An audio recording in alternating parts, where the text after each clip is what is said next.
할렐루야. 내 영혼아 여호와를 찬양하라. 나의 생전에 여호와를 찬양하며 나의 평생에 내 하나님을 찬송하리로다. 아멘. 77년 전 이 나라에 자유와 해방을 주신 하나님 아버지, 광복 77주년을 맞아 이 민족을 일제의 억압에서 해방시켜 주시는 애 감사하며 예배하오니 우리 예배를 기쁘게 받아주시고 다시는 전쟁과 억압이 없고 자유와 평화가 가득한 나라가 되게 하여 주시옵소서. 예배하는 저희들의 심령 가운데도 풍성한 은혜와 평화를 내려 주시옵소서. 예수님의 이름으로 기원하옵나이다. 아멘. 다 같이 일어서셔서 예배하는 자 되어 찬양하겠습니다.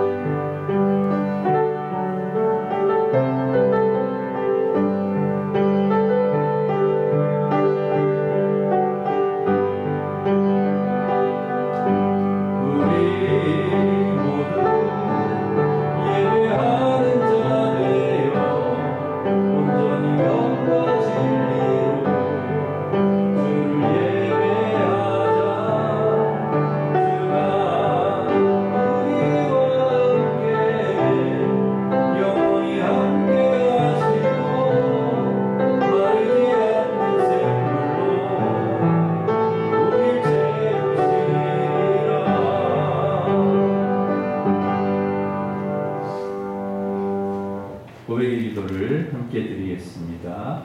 하나님 감사합니다. 어두운 가운데 있던 이 나라 이 민족을 돌아보시고 복음의 빛 가운데로 불러주심을 감사드립니다. 많은 핍박과 고난 속에서도 믿음과 소망을 주시고 축복받은 나라가 되게 하시니 감사를 드립니다. 이 나라 이 민족이 성령 안에서 하나 되게 하시고 주님의 은혜와 사랑을 열방에 전파하는 제사장 나라가 되게 해 주시옵소서. 거룩한 예배의 자리로 불러주셨지만 저희는 예배자로서 합당한 삶을 살지 못하였습니다. 하나님의 눈길을 의식하기보다 사람의 눈치를 보며 살 때가 많았고 주님이 주신 거룩함을 지키지 못하고 교회에서의 삶과 세상에서의 삶이 다를 때가 많았습니다. 말씀의 가치관으로 세상을 변화시키기보다는 세상 풍조를 따라 살 때도 있었습니다. 이 시간 한 주간 범한 모든 죄와 허물을 고백하오니 용서해 주시옵소서. 아멘. 계속해서 우리가 지은 모든 죄를 고백하며 참회 기도를 드리겠습니다.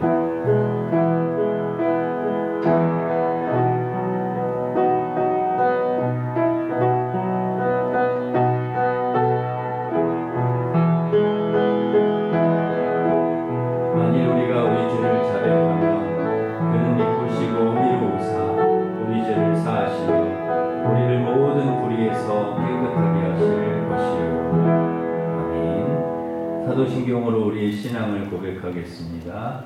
나는 전능하신 아버지 하나님 천지의 창조주를 믿습니다. 나는 그의 유일하신 아들 우리 주 예수 그리스도를 믿습니다. 그는 성령으로 잉태되어 동정녀 마리아에게서 나시고 본디오 빌라도에게 고난을 받아 십자가에 못 박혀 죽으시고 장사된 지 사흘 만에 죽은 자 가운데서 다시 살아나셨으며 하늘에 오르시어 전능하신 아버지 하나님 우편에 앉아 계시다가 거기로부터 살아있는 자와 죽은 자를 심판하러 오십니다.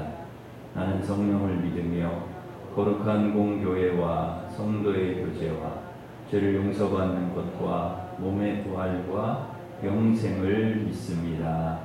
아멘. 자리에 앉으셔서 449장 찬송하겠습니다.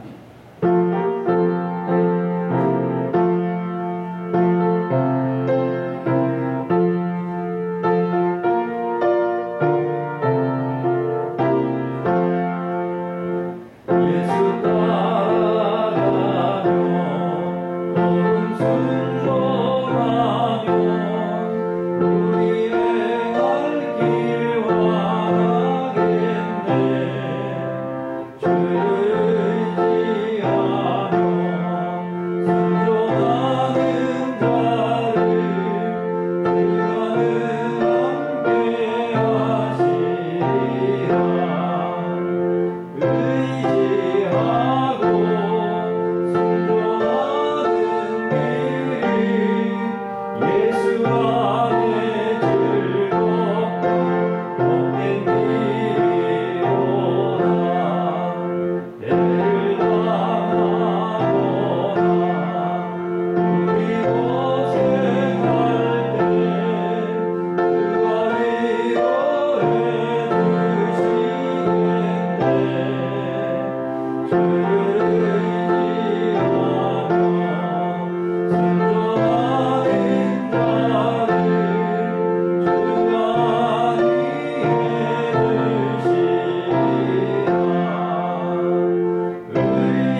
오충근 집사님 우리를 대표해서 기도 인도하시겠습니다.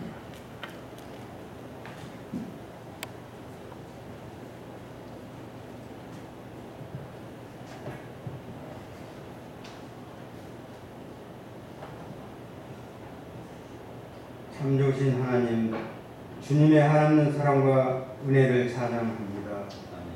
우리를 구원해주시고 주님 전에서 예배드렸음에 감사를 드리며 이 시간 진정하고 정직한 기도로 주님 앞에 나아가기 원합니다.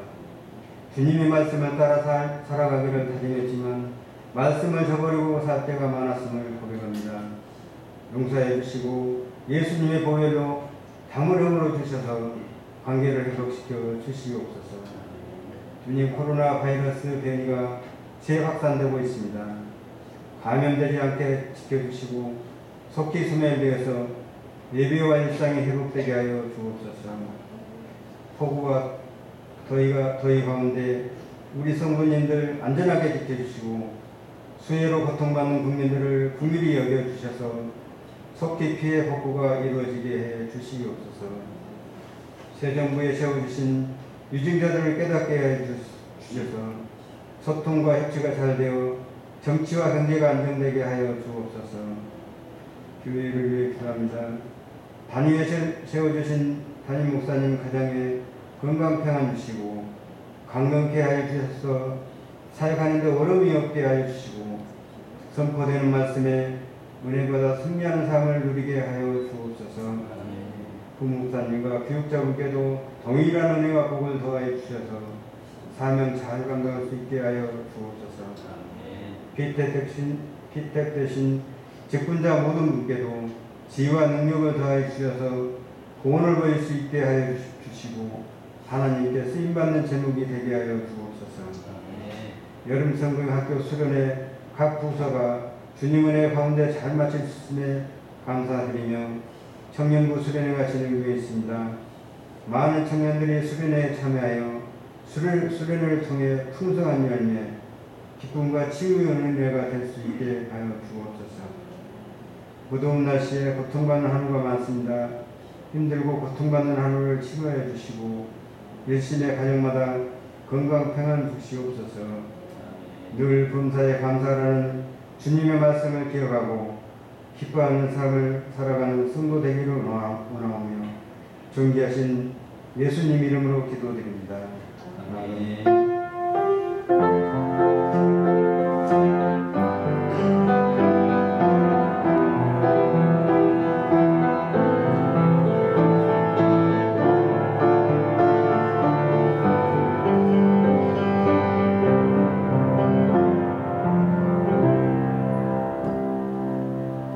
이제 다 같이 일어서셔서 봉헌 찬양하시면서 봉헌하겠습니다.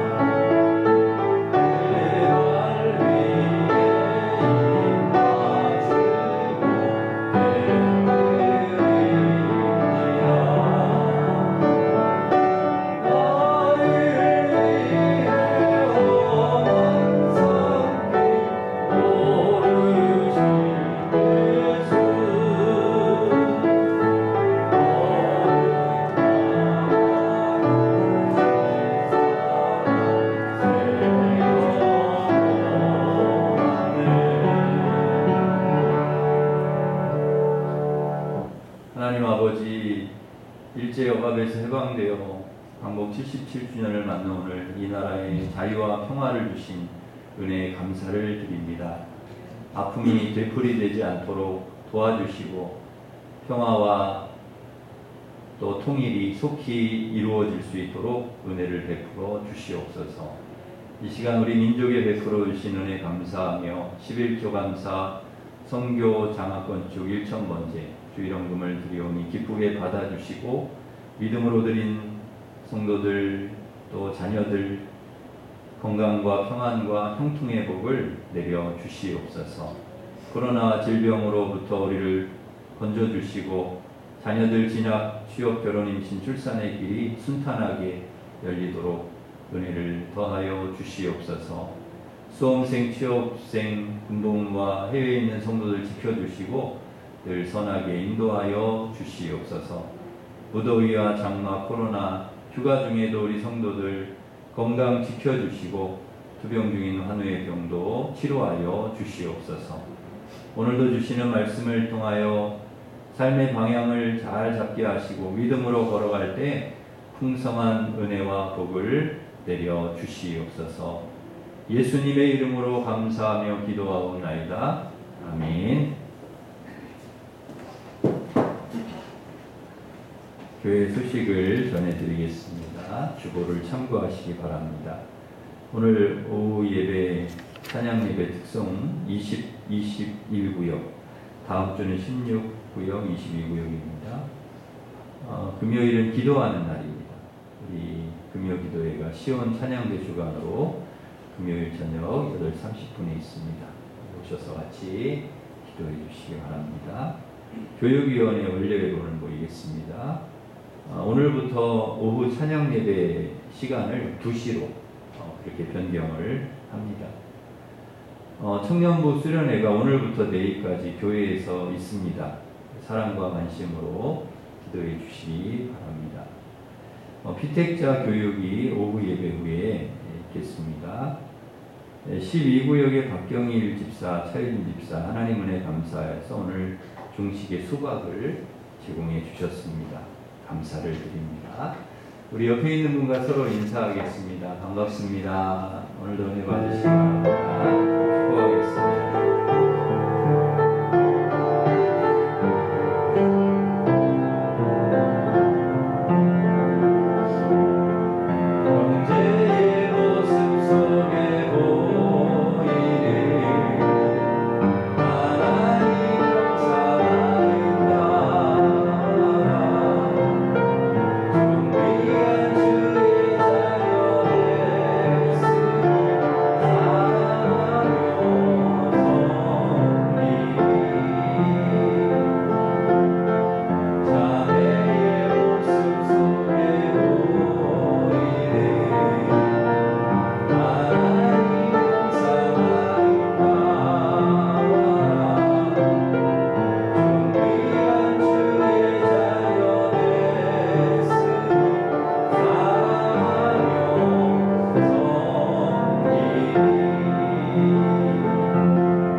가운데서 주신 말씀은 신명기 8장 1절에서 3절 말씀입니다. 구약 성경 274면에 있습니다.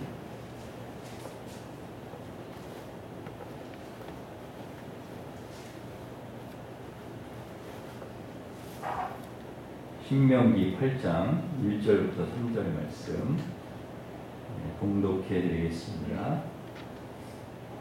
내가 오늘 명하는 모든 명령을 너희는 지켜 행하라. 그리하면 너희가 살고 번성하고 여호와께서 너희의 조상들에게 맹세하신 땅에 들어가서 그것을 차지하리라.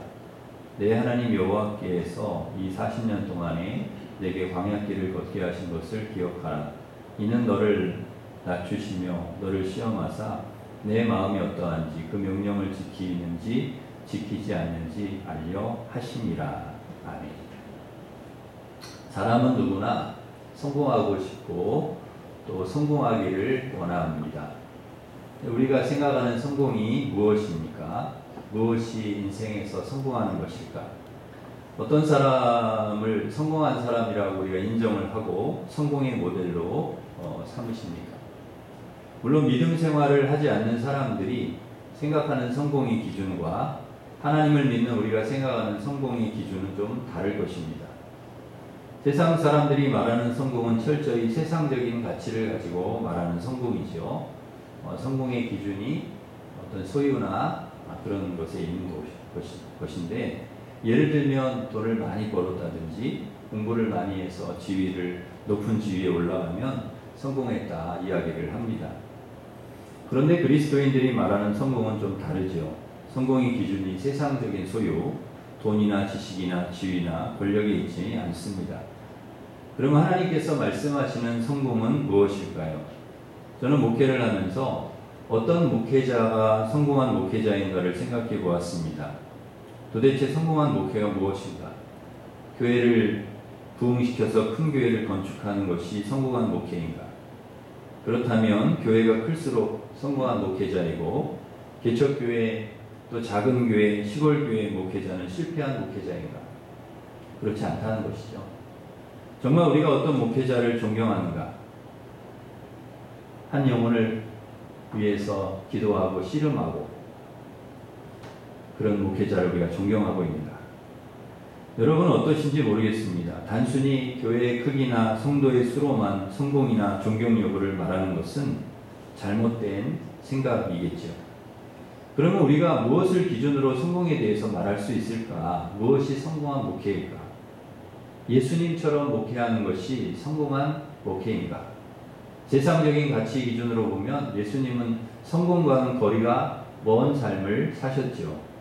집도 땅도 차도 두벌없도 신발도 살림살이도 없고 통장이나 모아놓은 돈도 역시 없으셨습니다. 평생 가난하게 배고프게 힘들게 짧은 인생을 사시고 이렇게 십자가에 돌아가셨습니다. 그래서 세상적인 기준을 보면은 예수님을 성공했다고 말하기가 좀 그렇습니다.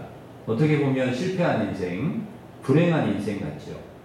그러나 우리는 예수님을 실패한 인생이라고 말하지 않습니다. 불행한 인생이라고 이야기하지 않습니다. 가장 가치 있는 인생을 사셨다고 이야기를 합니다. 실제로 예수님은 가장 가치 있는 인생을 사셨습니다. 그리고 모두가 예수님을 사랑하고 존경합니다. 그 이유가 무엇인가? 세상적 가치로 예수님은 살지 않으시고 말씀의 가치로 사셨기 때문입니다. 오늘 본문 신명기 8장 3절에 보면 하나님께서 우리에게 분명히 말씀하고 있습니다. 사람은 떡으로 사는 게 아니라 하나님 입에서 나오는 말씀으로 사는 것이다. 우리가 떡으로 사는 인생이 아니라는 것이죠. 말씀으로 사는 인생이라는 것입니다. 떡으로 살지 말고 말씀으로 살라는 것입니다.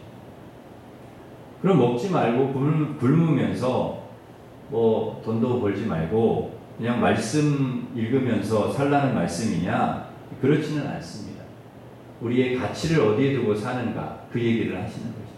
우리의 기준, 우선순위, 가치, 그것을 세상 가치에 두지 말라는 것이죠. 말씀의 가치에 두고 살라 하는 것이죠. 떡은 삶의 수단이지 목적이 아니라는 것입니다.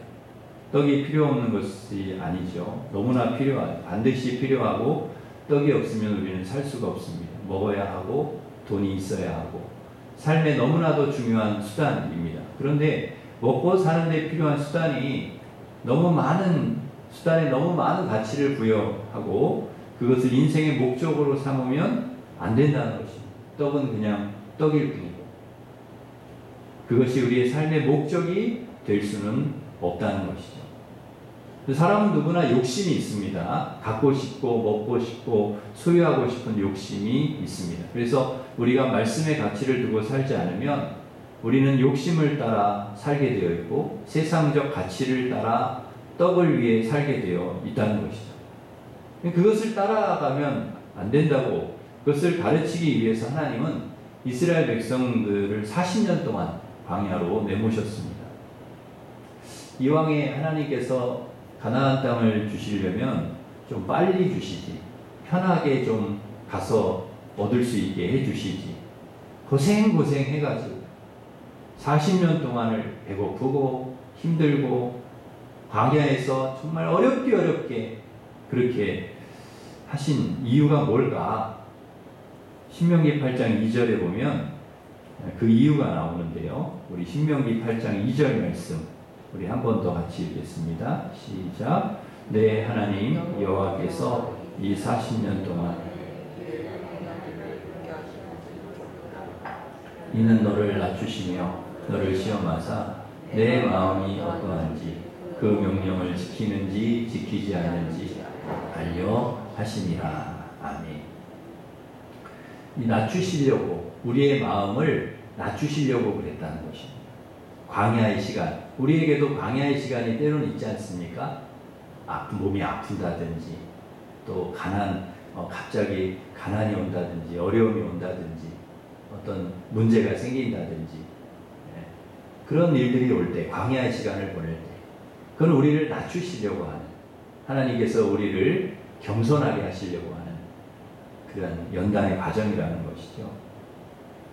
그렇게 해서 말씀대로 살게 하시려고 하신다는 것입니다. 말씀대로 말씀을 떠나고 세상적인 가치를 가지고 살지 않도록 말씀을 지키는지 지키지 않는지 말씀의 가치를 두고 사는지 알려고 사람이 떡으로만 사는 존재가 아니라 말씀으로 사는 존재라는 것을 알려주려고 40년 동안이나 광야를 걷게 하셨다는 것입니다.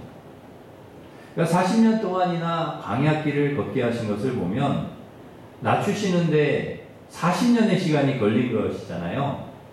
그런 것을 보면 그들의 생각이 바뀌기가 쉬운 게 아니었다는 거죠. 그들의 가치관 바꾸는 것이 쉽지 않았다는 거예요. 믿음의 가치관, 말씀의 가치관으로 그들을 바꾸기가 여간 어려운 게 아니었다는 것입니다.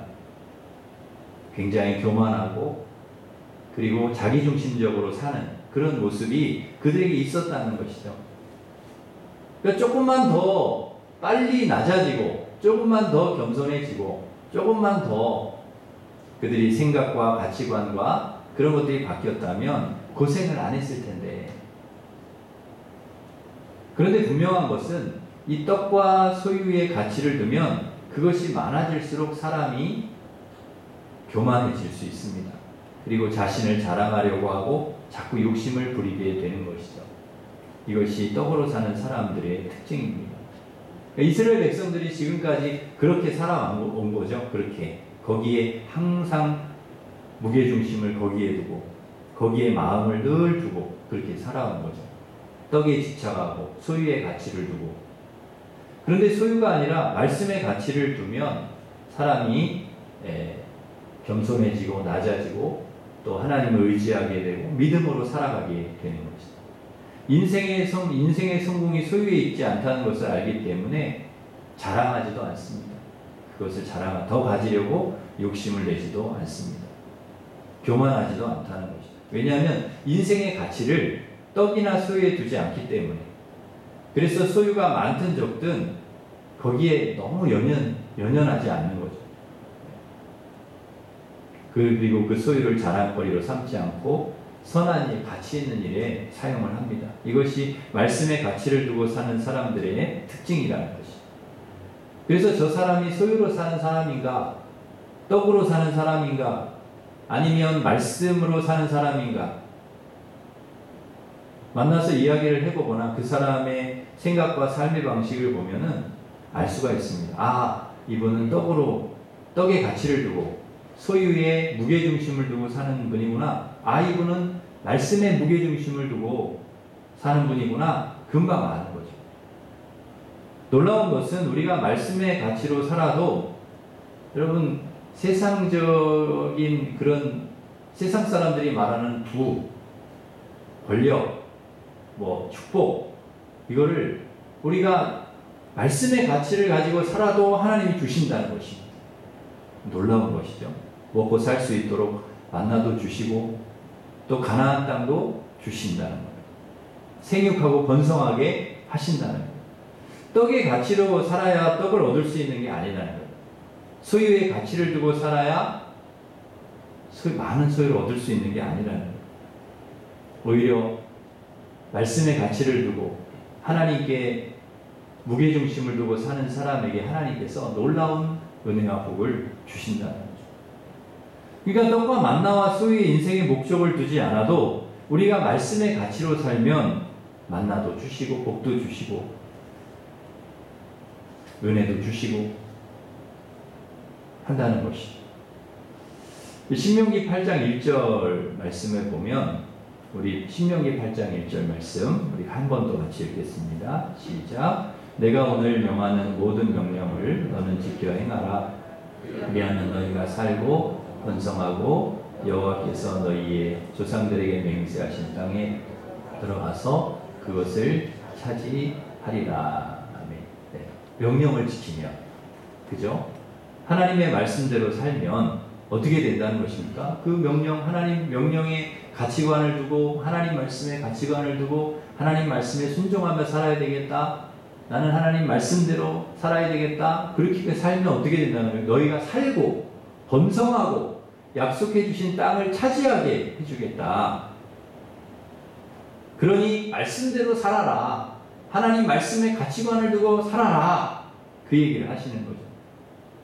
이게 우선순위라는 것입니다. 이게 바뀌면 안 된다는 것이죠. 여기에 목적을 두고 살고, 여기에 가치관을 두고, 우선순위를 두고 살아야 된다. 이게 바뀌면 안 된다.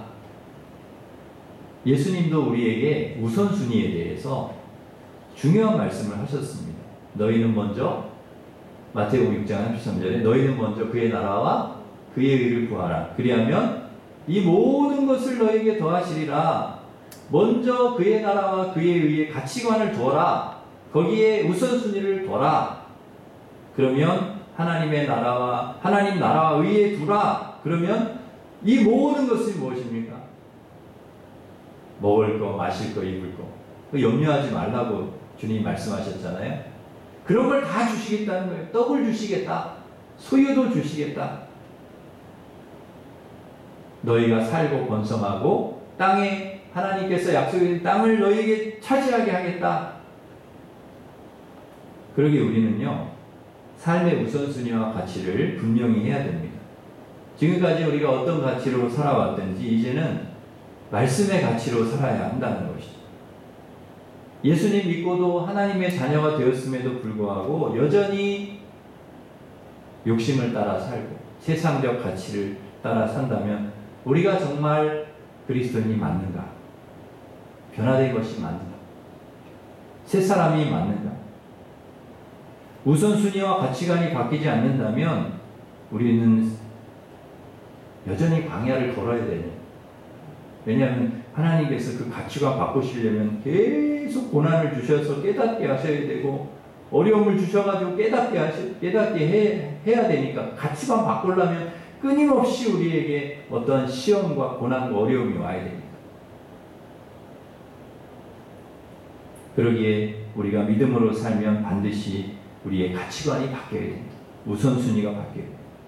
바울도 예수님 만나고 예수님 믿고 그의 가치관이 확 바뀌었습니다. 그는 성공이 최고인 줄 알고 돈이 최고인 줄 알고 소유가 최고이고 떡이 최고인 줄 알았는데 그게 아닌 거죠. 예수님이 최고구나. 예수님밖에 없구나.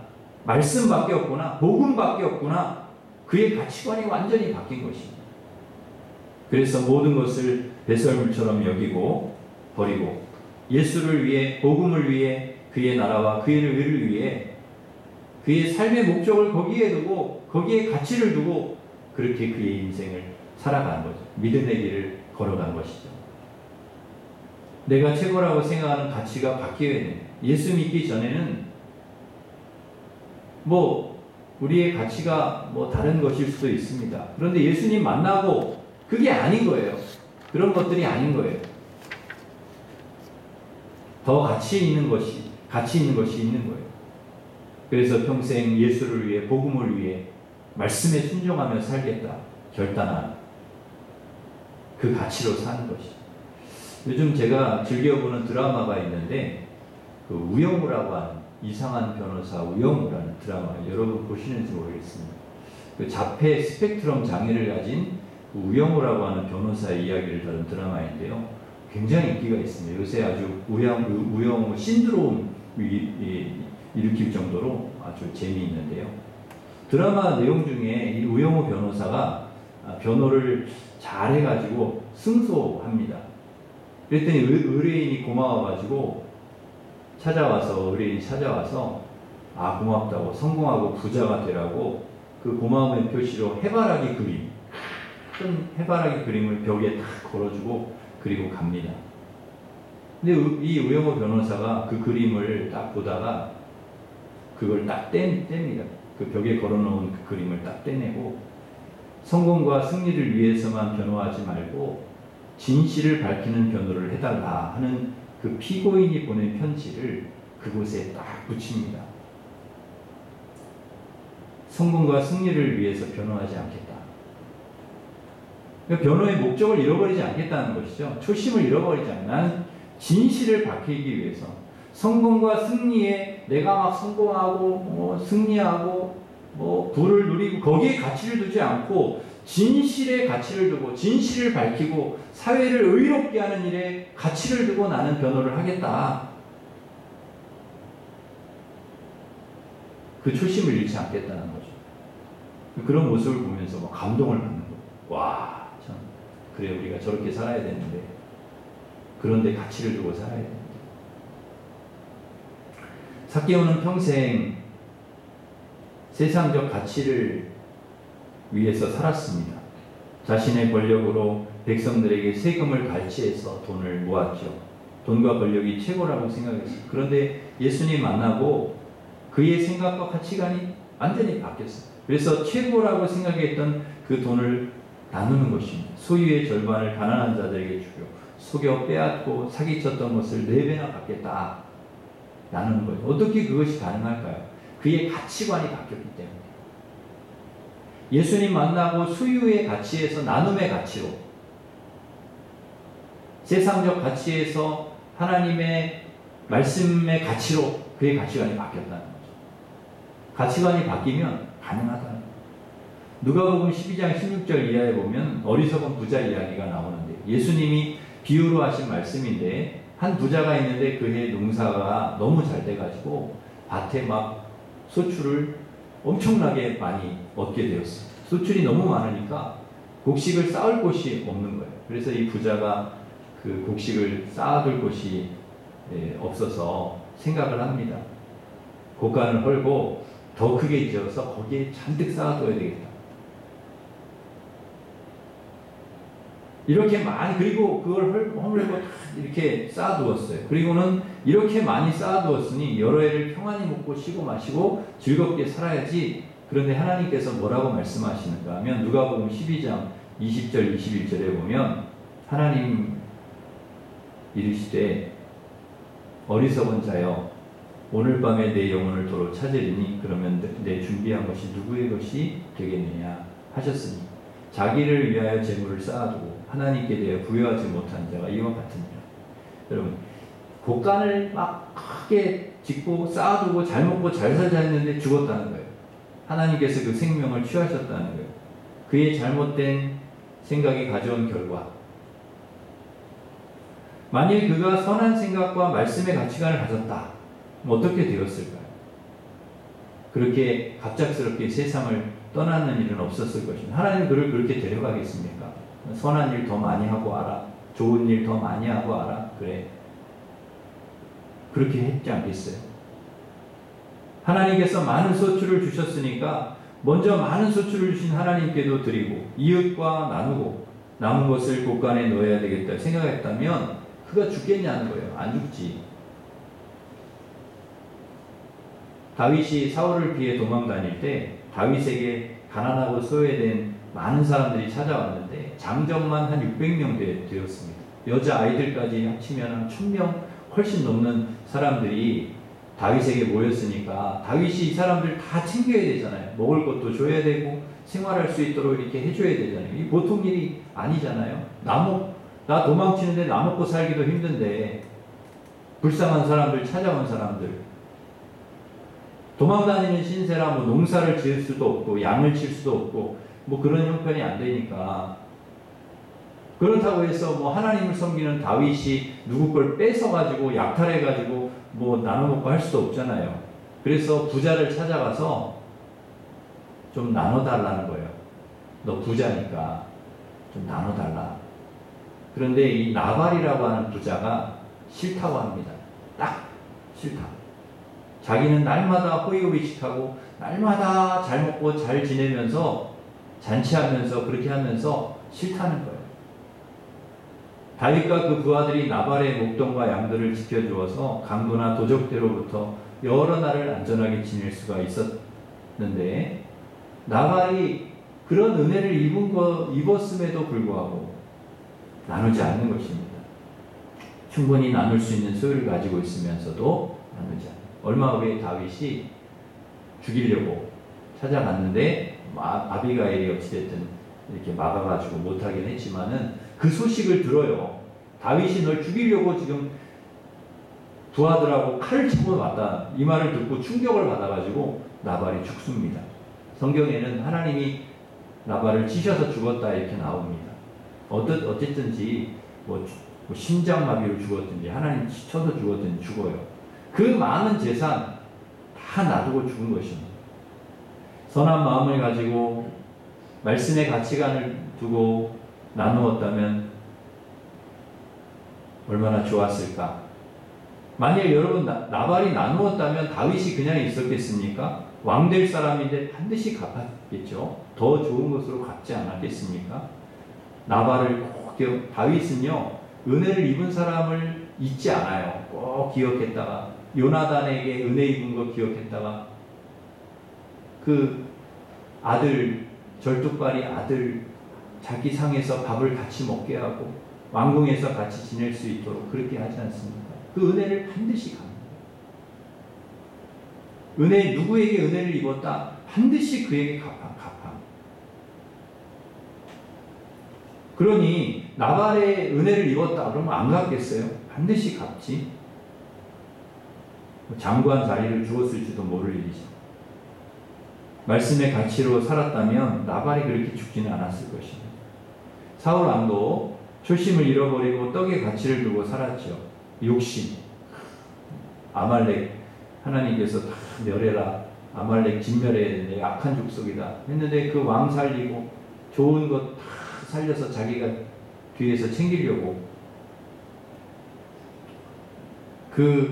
또 왕의 자리 빼앗길까봐 평생 다윗 죽이려고 쫓아다니다가 망했습니다. 그러나 다윗은 평생 말씀의 가치를 두고 살았죠. 왕의 자리, 떡의 욕심을 부리지 않았습니다. 그래서 죽일 수 있었지만 끝까지 사울을 죽이지 않았습니다. 이게 다윗의 위대한 말씀으로 사는 인생의 모습이라. 아브라함도 떡으로 사는 인생이 아니라 말씀으로 사는 인생이었습니다. 창세기 12장 4절에 이렇게 말씀을. 이 아브라함이 여호와의 말씀을 따라갔고 말씀의 가치를 두고 말씀을 따라갔다는 것입니다. 그랬더니 말씀을 따라갔더니 어떻게 되었습니까? 아브라함에게 약속해 주신 대로 복을 주셔서 믿음의 조상 복의 근원이 되었다. 말씀의 가치를 두고 사는 자에게 주시는 은혜, 축복. 하나님은 반드시 우리가 말씀의 가치를 두고 먼저 그의 나라와 그의 의를 위해 살면 이 모든 것을 너희에게 더해 주시겠다 하는 약속을 주셨습니다. 그러기에 사랑하는 성도 여러분, 떡의 가치를 두고 사는 인생이 아니라 말씀의 가치를 두고 하나님 나라와 의를 위해, 하나님 영광을 위해, 복음을 위해 사는 복된 인생이 되시기를 간절히 바랍니다. 소유가 없다, 나는 떡이 없다, 낙심할 일도 아니고요. 그게 원망 불평할 일도 아니고 열등감 가지고 살 일도 아니라는 거예요. 왜? 우리는 거기에 가치를 두고 살지 않기 때문에. 말씀으로 사는 사람은 그럴 필요가 없는 거예요. 소유가 있다고, 떡이 있다고 자랑하고 교만하고 욕심을 내고 우월감 가지고 살 이유도 없다는 거예요. 그렇게 살지 않는다는 것입니다. 교만하고 욕심 부리고 그렇게 안 산다는 것이죠. 사랑하는 성도 여러분, 우리는 말씀의 가치를 두고 하나님 나라와 의를 위해서 살아야 하는 사람들입니다. 그렇게 살 때 하나님께서 그런 복된 삶을 살게 하기 위해서 우리를 살게 하시고 번성하게 하시고 약속해 주신 복을 우리에게 허락해 주시는 줄 믿습니다. 수단과 목적이 바뀌지 않도록, 우리의 가치가 바뀌지 않도록 하나님이 주신 축복도 하나님이 주신 영광을 위해서 잘 사용하시는 우리 모든 성도들 되시기를 주님의 이름으로 축원합니다. 기도하겠습니다. 하나님 아버지, 저희들 세상의 가치를 두고 사는 삶이 아니라 하나님 말씀의 가치를 두고 하나님 나라와 의를 위해서, 복음을 위해서 말씀의 가치를 두고 사는 인생이 되게 하여 주시옵소서. 소유나 또 떡이 없다고 원망 불평, 또 낙심하고 열등감을 가지고 살아가는 것이 아니라, 또 소유나 떡이 있다고 해서 자랑하고 교만하고 욕심을 부리고 우월감을 가지고 살아가는 것이 아니라 항상 말씀의 가치를 두고 하나님 베풀어 주시는 은혜에 감사하면서 겸손하게 살아갈 수 있도록 인도하여 주시고, 또 선한 일에 힘쓰고 나누고 베풀면서 살아가는 저희들이 될 수 있도록 인도하여 주시옵소서. 수단과 목적이 바뀌지 않게 하시고 하나님이 주신 축복, 하나님의 영광을 위해서 잘 사용하는 저희들 되게 하여 주시고, 늘 하나님의 말씀대로 사는 인생이 되도록 인도하여 주시옵소서. 예수님의 이름으로 기도하옵나이다. 아멘. 다 같이 일어서셔서 주님 말씀하시면 찬양하겠습니다.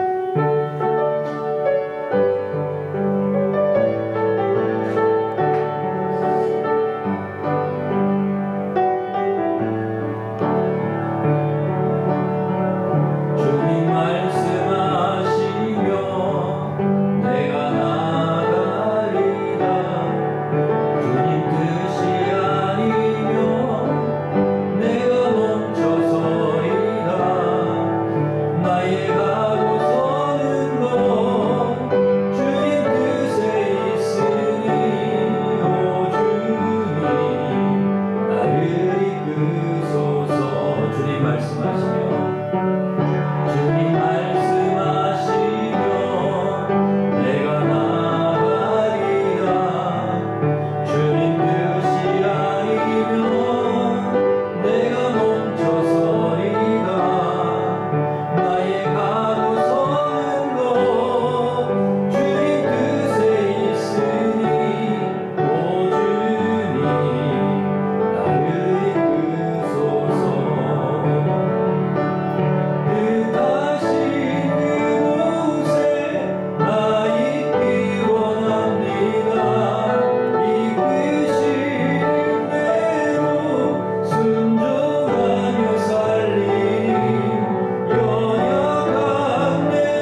기도하겠습니다.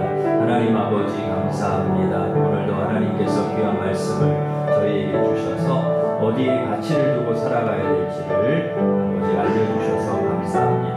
하나님 세상 가치를 두고 사는 삶이 되지 않게 하여 주시고 하나님 말씀의 가치를 두고 하나님 나라와 의와 영광을 위해서 사는 아버지는 복된 인생 될 수 있도록 인도하여 주시옵소서. 그래서 하나님 약속해 주신 은혜 하나님 그 모든 것을 저희들이 누리면서 아버지는 선한 일에 힘쓰면서 하나님 기뻐하시는 일에 쓰임받는 저희들이 될 수 있도록 우리 하나님 도우시고 은혜를 베풀어 주시옵소서. 그렇게 살아가는 저희들 되도록 도와주실 줄 믿습니다. 예수님의 이름으로 감사하며 기도하옵나이다. 이제는 우리 주 예수 그리스도의 은혜와 하나님 사랑과 성령님의 교통하심이 세상 가치로 사는 삶이 아니라 말씀의 가치로 사는 삶, 그리고 하나님 나라와 의를 위해 하나님 영광을 위해 복음을 위해 사는 삶, 그래서 하나님이 주신 복을 누리고 또 그 축복으로 선한 일에 힘쓰며 살아가기를 원하는 우리 일심교회 모든 성도들 위해 이제로부터 영원토록 함께 하시기를 간절히 축원하옵나이다. 아멘.